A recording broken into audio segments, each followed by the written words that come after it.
Mwiriwe neza mwe mwese mukomeje gukurikirana ibiganiro n'inkuru za Freefarm TV. Twizere ko muri bose mumeze neza.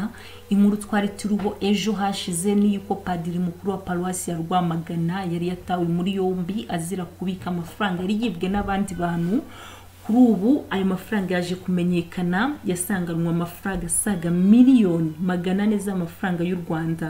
Koze cyane mukomeze kudushyigikira mukanda like na subscribe, mani baho umugisha.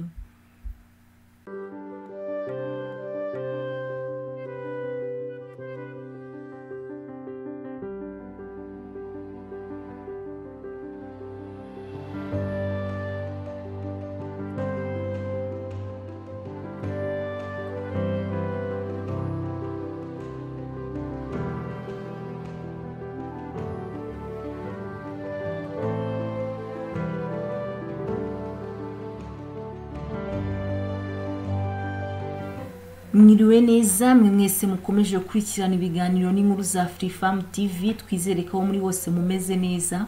Inkuru twari turuho ejo hashize ni yuko padiri mukuru wa paruwasi ya Rwamagana yari yatawe muri yombi azira kubika amafaranga yari yibwe n'abandi bantu. Kuri ubu ayo mafaranga yaje kumenyekana, yasanganwe amafaranga asaga miliyoni 400 z'amafaranga y'u Rwanda. Urwego rw'igihugu rw'ubugenzacyaha RIB ruratangaza ko rwakiriye ikirego cyatanzwe n'umushoramari w'umunyamahanga ko yibwe amafaranga y'u Rwanda agera kuri miliyari 1 bikozwe n'abatekamutwe.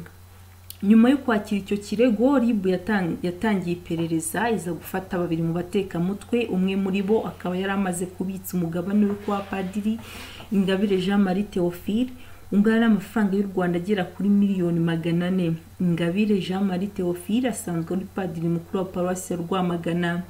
RIB yabwiye Kigali Today ko uwo mujura akimara kuvuga ko yahishe amafaranga, RIB yahise ijya gusaka padiri yasangayo abitse mu mutamenwa, irayafatira na padiri arafatwa.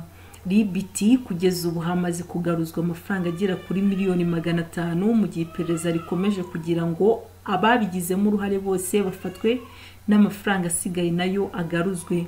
Murakoze mukomeze kudushyigikira mukanda like na subscribe, Imana ibahe umugisha.